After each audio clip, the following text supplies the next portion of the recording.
Hey you, good morning. I'm the flexibility guy, Coach Elia, and in this video I'm gonna show you an excellent routine you can use to stretch your body when you jump out of your bed. What a medical journey. Alright, so ready to start? You're gonna need a foam roller, a couple of yoga blocks and a yoga mat as well. Lie down on the floor on the yoga mat and put the foam roller right under your middle back. Now from here you wanna roll with your middle and upper back on the yoga block. You wanna move back and forth approximately 10 times.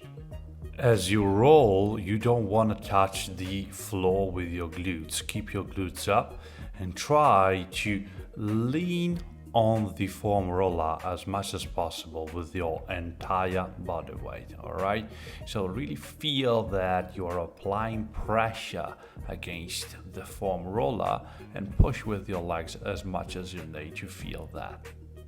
I think there's nothing better than a good massage in the morning, and the foam roller is such an amazing tool for that. Now we want to roll on our hip extensors, on our hamstrings and on our calves. So put the foam roller under your leg and just roll back and forth. Don't touch the floor with your glutes and apply as much pressure as you need to feel that you're really working on those muscles. So they shouldn't be hurting too much, but you should feel that both under your leg and on your calves, back and forth, slowly, approximately 6 to 10 times per leg. Now, you do want to repeat the same kind of work on the other side. As you can see, I'm using my foot on the floor to help me move through the different positions, and I'm also using my hands behind me. I want to roll on my hamstrings 6 times approximately, and then I want to move my foam roller under my calves. It's really important that you go all the way, so you do want to move from the knee to the foot, in this case for the calves, and from the knee to the glutes for the hamstrings. Alright, it's the hip flexors time. So you do want to lie down with the foam roller against the front part of your leg. And here, as I said, it's really important that you make sure you're covering the entire surface of the muscle. So you do want to start from the knee and you want to roll all the way up through the hip. Once you're sure about that, you do want to make sure that you are rolling on your quads, so the front part of your leg, and also a little bit on your inner thighs, so also on your adductors. So move your body also a little bit to the side to massage the inner part of your thighs. When you roll on the front part of your leg, you do want to maintain a little bit of pressure with the leg which is on the floor just to move your body. You do want to maintain a strong core activation just to, keep your body in the correct position and focus the massage on the front part of your leg. And here, as you can see, I'm moving thanks to the pressure of my elbows against the floor to move my body back and forth into the stretch. Now, you don't want to apply too much pressure. Make sure that the amount of pressure is good for you. Now we want to work a little bit also on our upper body, more in particular on our lats, rotator cuff and serratus anterior. All you have to do is to put the foam roller under your armpit, and you do want to roll back and forth, moving the foam roller under the tricep and under the middle part of your rib cage, all the way through these 2 points. You want to roll approximately 6 to 10 times per side. You want to repeat the same kind of work on the other side, but remember, don't exaggerate with the pressure. Just apply a pressure that allows you to feel a good massage. Now here, as you can see, from the middle of my rib cage through the tricep, this is where I want to roll, and this is where I want to feel the pressure and I want to feel my stiff spots. So here I move back and forth another 6 to 10 times slowly. Oh yeah, how do you feel? It feels good. It feels good just to get out of bed and just have a massage. It's an amazing sensation. But now we do want to work on our spine. So move your chest out and your elbows in as you move that way, and then move your chest in and your elbows forward as you move in the other way. This mobilizes your entire spine. You want to do that keeping your wrists behind your back. So move back and forth 6 to 8 times, just slowly. Take your time just to experiment the two positions. So you want to move also the head. So as you move your chest out, head back. As you move your chest in, head down. Now you want to rotate your spine and work on that spine rotation, which is excellent as you jump out of bed. So you do want to place the yoga blocks right under one elbow. You want to start in a kneeling position, and as you can see, you put the elbow on the yoga blocks, one hand on top of each other, and you push with the top hand against the other, and you rotate your body. The more you push your shoulders down, the better, but don't exaggerate. You are just waking up. Remember that in every position you do want to breathe and you want to relax at your best. Now, away with the yoga blocks, starting in a kneeling position here, you do want to work on your rib cage and on your shoulder blades. So pull the front ribs in, keep your arms straight and move the shoulder blades one away from the other. So create a nice curve on your middle back. As you do that, bring your chin to the chest. Then you want to revert the movement. So you want to squeeze your shoulder blades together. You want to move your head up and you want to drive your chin up. All right, and you do want to create an arch on your middle back. So back and forth, perform this movement 10 times. So keep your arms straight and your legs perpendicular to the floor. Now you do want to extend your legs, bend the legs a little bit and extend again. So bend the legs and extend. You do want to keep your shoulders pushed toward your ears and your elbows straight. So arms locked out. And you do want to bend the legs and straighten the legs 10 times. So you slowly move through the positions. It doesn't matter if you can touch the floor with your heels, like slowly you're gonna be able to do that. But now go with your range of motion. Now you do want to bend one leg and you want to push the foot high, like above you as much as possible. And then you want to repeat on the other side. So you lean forward and you push back. You lean forward a little bit and you push back. Just a couple of reps per side. Then you go into a lunge position. So you move one leg in front of you, one leg stays back. From this position, you put your hands on your front knee and you drive your hips down. Here you want to breathe, but you don't want to remain too much in the positions. Now you want to straighten your back leg. You want to put your hands on the front knee again, and you want to remain here. Another 3 to 5 breaths.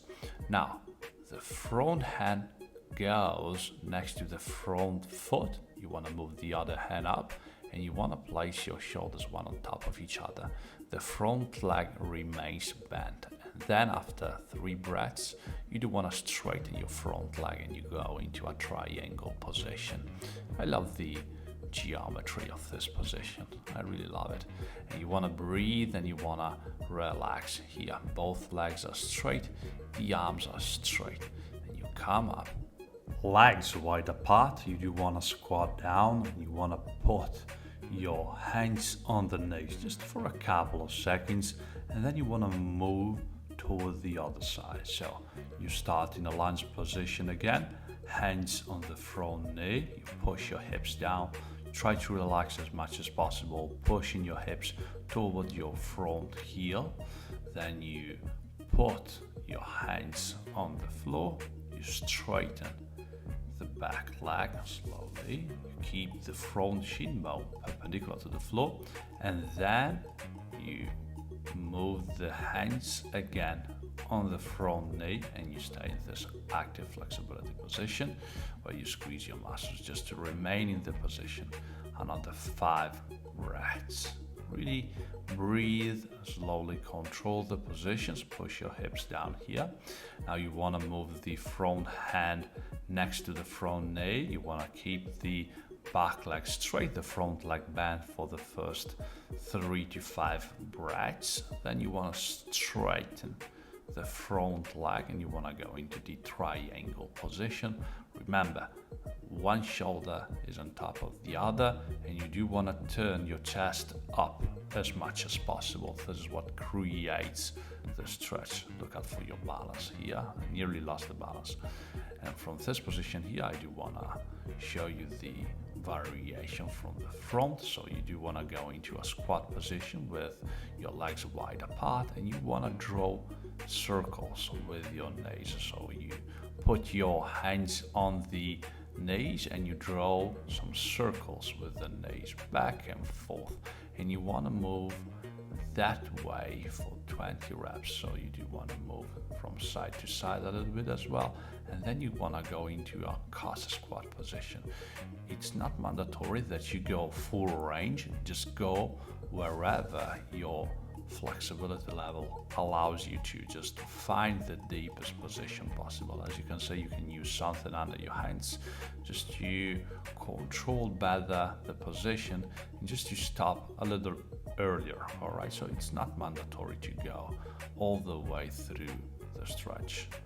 Now we do want to give our shoulders a little stretch as well. So you do want to start with your legs perpendicular to the floor. You put your hands in front of you as far as possible from your knees, and then from that position you go up onto your fingertips. So you put your fingertips on the floor and you drive your armpits down. Now here I'm demonstrating the chest in variation. As you can see, I'm not arching my back. I'm keeping my back as straight as possible. I'm pulling my front ribs in, I'm pulling my chest in. I'm trying to create a curve on my middle back while I'm pushing my armpits down. And now I do want to show you the difference, because here, can you see how now I'm going to arch my middle back, I'm going to arch my spine, and this makes a lot of difference in terms of activations. There's still a very good shoulder stretch, and it focuses a little bit more also on the thoracic spine. So we're gonna be using both of them to work on the shoulders and on the thoracic spine. Then you come up and you move into a seal stretch. Arms straight, move your neck into extension, your head back, your chin up. Open your mouth a little bit just to give that chin, that neck, that front part of the neck a good stretch. Relax your abs, and now from this position here you move back and you go again in the previous position here, just to stretch your shoulders a little more. Now here the most important thing is that you sit down on your heels as much as possible, keeping your arms straight and trying to open your shoulders as much as possible. Alright, come back in the center, cross your legs together, and now from this position you do want to stretch a little bit your lower back. So here you do want to lean toward one side and you want to flex your body to the side. Now you can take a yoga block and you can put it under your elbow just to flex and to relax better in the position. Now you do want to make sure that your body, your trunk in particular, stays perpendicular to the floor, meaning that one shoulder has to stay on top of the other. Remain in the position approximately 5 to 8 breaths, and then you can switch sides. So you can do the exact same thing on the other side. Don't forget to breathe. You want to breathe, especially during this position here, which is great, and it really helps you relax better and stretch that lower body and lower back. Alright guys, now you want to come back to the center and you want to breathe, relax and focus. You have a whole day ahead of you, and I'm sure that it's going to be awesome. It's been a real pleasure to stretch with you throughout this morning routine. Now remember that if you have any questions or doubts, or if you give this routine a go, you can leave a comment down below. And if you enjoyed the content, please hit that like button and help me grow this channel. With that said, that's all from the Flexibility Guy, Coach Elia. See you in the next video. Bye. Hey,